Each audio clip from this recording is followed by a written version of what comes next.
대한민국 근현대사를 성경적 세계관으로 알리고 전하는 대한역사문화원의 한국 근현대사 바로 알기 특강입니다. 대한민국은 국민 주권과 법치를 통해 개인의 자유와 평등한 기회가 보장되는 자유민주공화국입니다. 그래서 우리는 대한민국의 국민으로서 주권을 행사하고 개인의 자유와 평등한 기회를 보장받으며 그 권리를 법으로 보호받고 있습니다. 또한 대한민국은 자유시장 경제를 채택하여 선진한국을 이루었고 국민들은 그 번영의 혜택을 누리고 있습니다. 그러나 불과 100여 년 전 조선 백성들은 자신의 힘으로 벗어날 수 없는 종의 멍에를 짊어진 채로 자유의 개념조차 알지 못했습니다. 온갖 종의 멍에에 매여 자유의 개념조차 없던 조선이 하루아침에 우연히 어쩌다 보니 번영과 발전을 누리며 전 세계에 K열풍을 일으키는 선진한국이 되었을까요? 누구도 그렇게 생각하는 사람은 없을 것입니다. 분명한 것은 오늘의 번영에는 시작점이 있었다는 것입니다. 그렇다면 그 시작점을 놓은 사람들은 누구일까요? 바로 기독교 선교사입니다.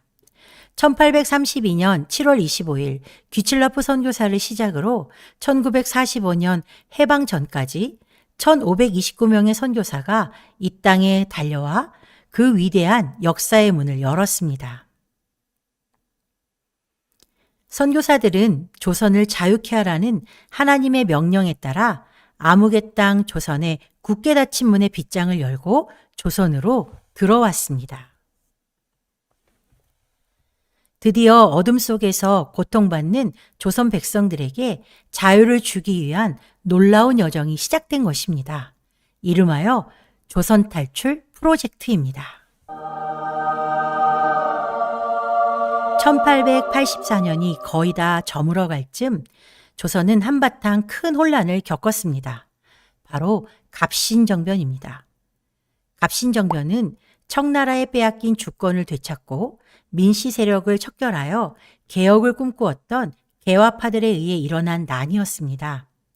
결과는 3일 만에 청나라 군대에 의해 진압되면서 끝나버렸고 조선에 찾아온 개혁의 기회를 또 한 번 잃게 되었죠.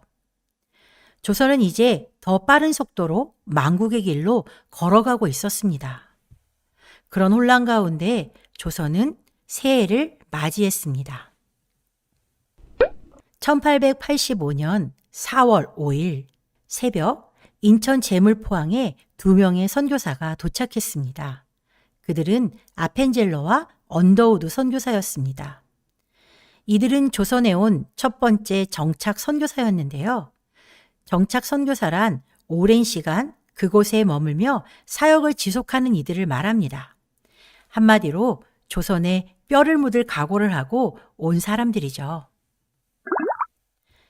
그날 아펜젤로 선교사는 배에서 내리며 이렇게 기도했습니다.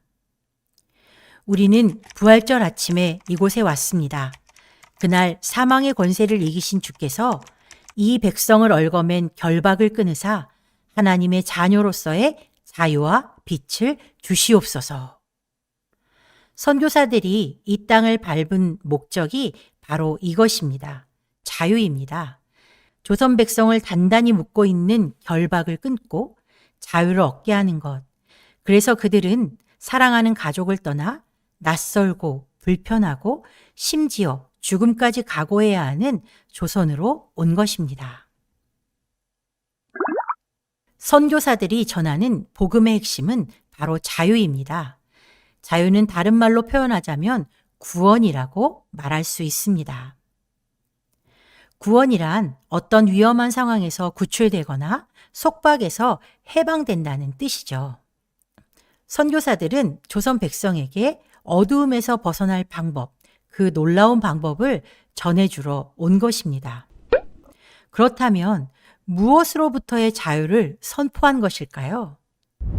먼저는 조선 백성의 영적 자유를 위해 죄에서 자유를 얻는 유일한 길을 선포했습니다.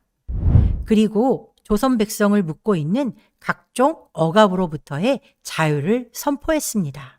놀랍게도 선교사들이 전해준 영적 자유는 조선 백성을 묶고 있던 여러 억압의 사슬을 끊는 시작이 되었다는 것입니다.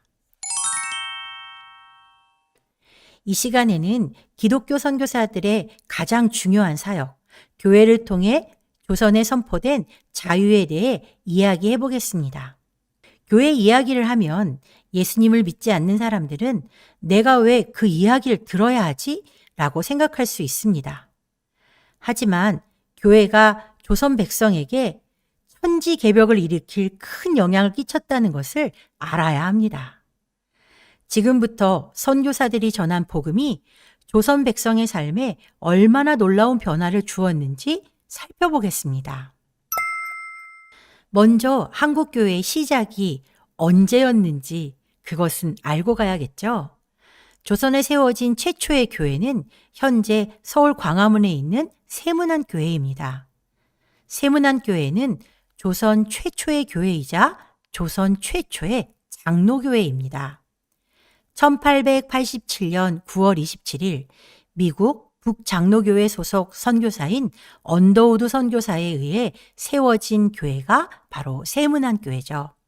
그리고 며칠 후인 1887년 10월 9일 조선 최초의 감리교회 정동교회가 미 감리교회 소속 아펜젤로 선교사에 의해 세워지면서 조선 교회의 역사가 시작되었습니다. 이후로 선교사들은 조선의 남과 북, 동과 서로 흩어져 조선에 드리워진 어두움의 자유의 빛을 비추기 시작했습니다. 우리가 잘 알고 있듯이 조선은 철저한 신분사회였습니다. 그중 조선 인구의 40%나 되는 천민은 사람으로 존중받는 대상이 아닌 물건 취급을 받거나 짐승 취급을 받았습니다. 조선의 그 누구도 천민을 이렇게 대하는 것에 대해 아무런 죄책감이 없었습니다. 그러나 그런 천민들을 사람으로 대한 이들이 나타났습니다. 네, 바로 선교사들이죠. 왜 그들은 조선의 정서에 반하여 천민들을 귀하게 대했을까요? 바로 성경의 가르침 때문입니다. 로마서 10장 11절에서 13절에 그 답이 있는데요. 13절을 한번 보면 주의 이름을 부르는 사람은 누구든지 구원을 받을 것이다 라고 말하고 있습니다. 한마디로 누구나 차별 없이 구원을 받을 수 있다는 말이죠. 예수님을 믿기만 한다면요. 성경이 우리에게 가르쳐 준 것은 구원에는 인종, 신분, 빈부의 차, 남녀의 구별, 그 어떤 것도 없다는 것을 이야기하고 있습니다. 성경의 가르침대로 선교사들은 천민의 친구가 될 수 있었습니다. 조선을 지배하는 세계관으로는 도저히 있을 수 없는 일이 선교사들에 의해 시작된 것입니다. 서울시 종로구 김상옥로에는 연동교회가 있습니다. 이 교회의 공식적인 시작은 일대 담임 목사인 제임스 게일 선교사가 목회를 시작한 1900년입니다. 역사가 어마어마하죠. 그러나 연동교회의 시작은 엄밀히 말해 1894년으로 거슬러 올라가야 합니다. 이 지도는 게일 선교사의 책 한양에 수록된 한양 사대문안 지도인데요. 지도에 표시된 흰 동그라미 부분이 연동교회의 첫 예배 처소였던 연목골입니다. 연목골은 지금의 종로구 연지동이라고 하죠. 이곳은 천민 중 가파치들이 모여 사는 곳이었습니다. 연동교회는 5명의 선교사에 의해 시작되었는데요. 그 5명의 전도자는 사무엘 무어, 밀러, 그레암리, 기포드, 빈튼 선교사였습니다. 1894년부터 1900년 게일 선교사가 연동교회를 담임하기 전까지 이 5명의 선교사는 날마다 연목골을 오가며 전도했고 복음의 씨를 뿌렸고 그 열매가 풍성히 맺히게 된 것입니다. 예수님을 믿고 죄에서 자유롭게 되고 나니 천민과 양반이 함께 예배드리는 당대 가장 큰 교회로 성장하게 되었다고 합니다. 1905년 연동교회는 첫 장로를 선출하게 됩니다. 장로란 담임 목회자를 도와 성도들을 돌아보고 하나님의 말씀대로 잘 살아가는지 점검하고 격려하는 직분을 말합니다. 그런데 연동교회의 첫 장로 투표에서 놀랍게도 가파치 출신의 고찬익이 장로로 선출되었습니다. 모두를 깜짝 놀라게 한 사건이었죠. 양반이 천민의 지도를 받게 된 상황이 되었으니까요. 그래서 한때 일부 양반들이 교회를 떠나기도 했지만 다시 교회가 안정되어 1907년에는 1000명이 넘는 성도가 예배드리는 큰 교회가 되었습니다. 반상의 구분이 철저하던 조선에서 복음은 신분의 벽을 허물고 신분제라는 멍에를 끊는 놀라운 일을 시작한 것입니다. 1893년 6월 세문안교회에 이어 두 번째 장로교회가 시작되었는데요. 이름하여 곤당골 교회입니다. 현재 서울 종로구 관철동에 위치해 있던 이 교회는 1892년 46세라는 다소 늦은 나이에 조선에 온 사무엘 무어 선교사가 매일 수십 명의 사람을 만나 복음을 전하며 개척한 교회였습니다. 무어 선교사가 조선에 올 무렵 서울에서 사역하던 선교사들은 정동에 있던 미국 공사관을 중심으로 모여 살았는데요. 안전상의 이유 때문이었습니다. 하지만 무어 선교사는 조선 백성 속에 깊이 들어가 선교하겠다며 조선 사람, 특히 천민들이 거주하던 지역에 어울려 살며 조선말을 배웠다고 합니다. 그래서인지 무어 선교사는 원고 없이 우리말로 설교하는 선교사로 유명해졌죠. 이듬해인 1894년 관철동에 살던 백정 박가가 장티푸스에 걸려 죽음의 문턱에까지 이르는 일이 생겼습니다. 이때 사무엘 무어 선교사의 주선으로 백정 박가는 고종의 주치의였던 에비슨 선교사에게 치료를 받고 살아나게 됩니다. 임금을 고쳐주는 저 귀한 사람이 나를 고쳐주다니. 자신을 사람으로 그것도 사랑을 듬뿍 담아 대하는 선교사와 그들이 전한 복음에 감동한 백정 박가는 예수님을 구주로 영접하고 곤당골 교회의 성도가 되었습니다. 이제 백정 박가는 더 이상 이름 없는 백정 하나가 아닌 박성춘이라는 이름을 얻고 백정들을 전도하기 시작했죠. 놀랍게도 박성춘의 전도로 곤당골 교회에 백정들이 모여들기 시작했습니다. 그런데 그로 인해 문제가 생겼습니다. 일반 교인들이 백정과는 도저히 예배를 함께 드릴 수 없다며 백정을 쫓아내라고 항의를 시작한 것입니다. 그러나 무어 선교사님은 하나님의 자녀로서 어찌 백정이라고 하대하려는가? 라고 일반 성도들을 꾸짖었다고 합니다. 그러자 그렇다면 백정들을 예배석 뒷자리로 앉혀 구별해 준다면 우리도 계속해서 이 교회를 출석하겠소 라고 하며 끝까지 순종하지 않자 무어 선교사는 그들의 말을 들어주지 않았다고 합니다. 결국 그들은 교회를 떠나 홍문삭골 교회를 세우고 예배를 드리기 시작했는데요. 1898년 홍문삭골 교회에 큰 불이 나 교회가 다 타버리는 일이 일어나면서 곤당골 교회를 떠났던 성도들은 회개하고 곤당골 교회로 돌아오게 되었다고 합니다. 그러면서 현재 을지로 입구인 구리계로 교회를 이사하게 되는데요. 당시 교인들이 108명이나 되었다고 합니다. 그중 백정 출신 교인은 30명이었다고 하죠. 그래서 이 교회는 백정교회로 불리웠습니다. 1905년 곤당골 교회는 현재 교회가 있는 인사동으로 이사하면서 이름을 승동교회로 바꾸게 됩니다. 그리고 백정이었던 박성춘은 승동교회의 장로가 되었다고 합니다. 천민을 천민으로 대하지 않고 친구로 대한 교회가 바로 승동교회였습니다. 복음은 백정 박가에게 드리워진 신분의 멍에를 끊어주었고 박성춘이라는 자유로운 삶을 선물했습니다.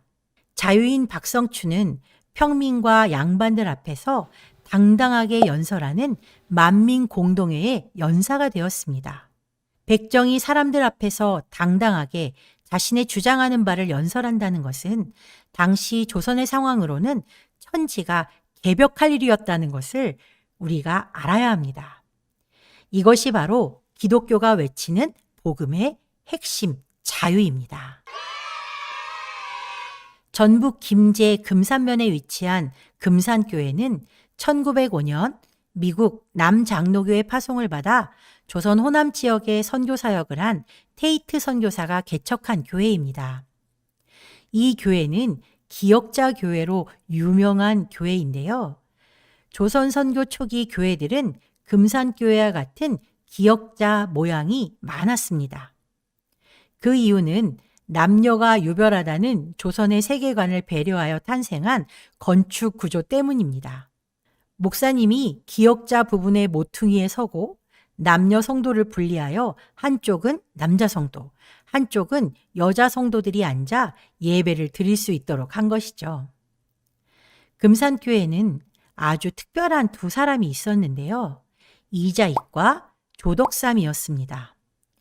조덕삼은 김제에서 이름 있는 부자였고 이자익은 그 집의 마부이자 머슴이었습니다. 이들은 테이트 선교사의 전도를 받고 예수를 함께 믿게 되었고 1905년 10월 11일에 세례도 함께 받고 집사도 영수도 같은 날 함께 되었다고 합니다. 그 후 교회는 장로를 세우게 되는데 놀랍게도 김제지방의 유지이며 금산교회의 재정을 모두 감당하고 있던 주인 조덕삼을 제치고 그 집 머슴 이자익이 장로로 선출된 것입니다.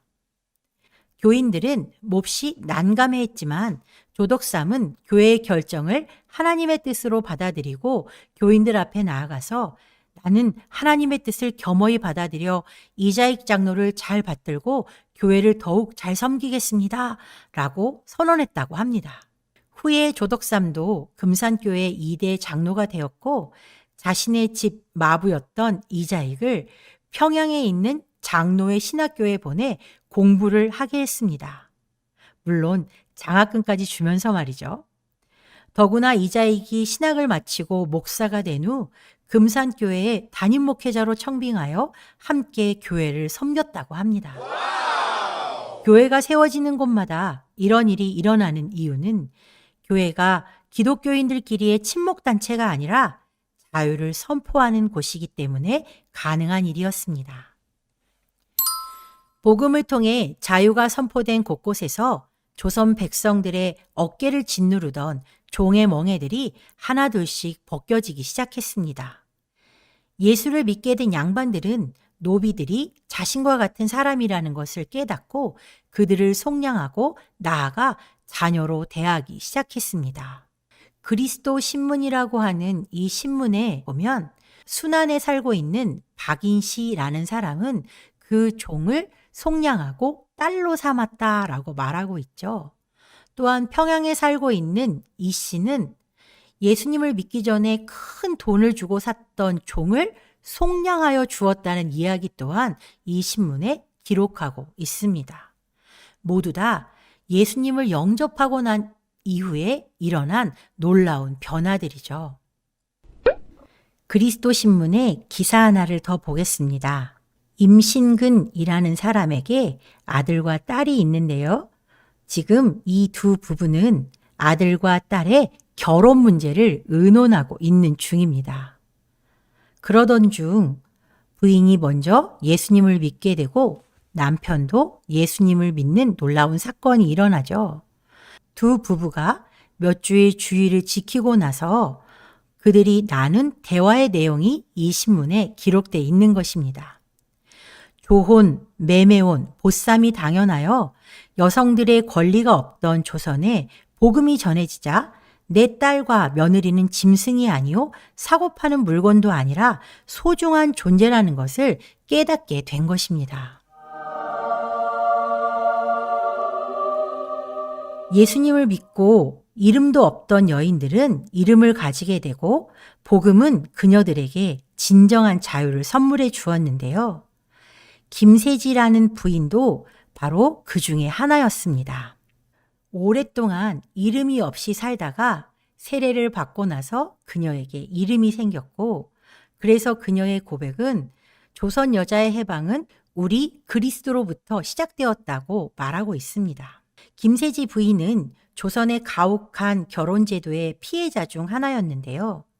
그녀는 어린 나이에 자신보다 나이 어린 남편과 결혼하는 조언의 희생자였습니다. 더구나 그 어린 남편이 일찍 죽고 그녀는 보쌈의 피해자가 되었습니다. 그리고 그 둘째 남편과 드디어 헤어지고 자신을 사랑해주는 사람과 결혼했지만 그 역시도 조선의 여느 남자들처럼 다른 여자에게 마음을 주었다고 합니다. 그런데 그때 그녀가 듣게 된 복음은 바로 이것이었습니다. 만일 예수를 믿으면 집안이 평안해질 것이고 남자도 주색 잡기를 버리고 살림에 힘써하여 내외간 화순하게 되리이다 라는 이 말을 듣게 된 거죠. 이 말은 그녀를 교회로 향하게 했고 예수님을 영접하게 했습니다. 그 후 남편도 예수님을 영접하여 정말 가정의 평화를 선물로 받게 된 것이었죠. 그런 그녀의 고백이 바로 조선 여자의 해방은 기독교에서 시작되었다라는 것입니다. 여성을 천대하던 조선, 그 조선의 가련한 여인들을 해방한 것이 바로 복음이었다는 것을 우리는 기억해야 합니다. 황해도 평산 간바이골 교인들이 복음을 듣고 나서 결정한 내용은 정말로 재미있습니다. 지금은 성경의 뜻을 안즉 이렇게 하는 것이 좋지 아니하니 동네 외인들이 흉볼지라도 이후로부터는 이 두 가지를 버리고 밥 먹을 때 부인들도 방에 들어와 남편과 같이 편안히 앉아서 먹기로 작정하자 한즉 일심이 되어 그대로 하자. 정말로 재미있는 기사죠. 복음은 남녀가 서로를 존중하게 만들었습니다. 한 밥상에서 밥 먹는 일이 지금은 너무나 당연한 일이지만 조선은 그렇지 않았죠. 그런 조선에 복음이 전해지면서 남녀가 한 상에서 먹고 마시는 변화를 만든 것이 기독교 복음입니다. 천민과 여성의 인권이 존재하지 않던 조선에 조선을 자유케 하라는 하나님의 명령을 받고 찾아온 선교사들, 그들은 흑암의 땅 조선에 굳게 닫힌 빗장을 복음으로 열고 조선의 자유를 선물했습니다. 그 선물은 지금 우리에게까지 이어져 우리가 이 자유를 의식하지도 못한 채 누리고 있다는 것을 기억하고 감사해야 할 것입니다. 감사합니다.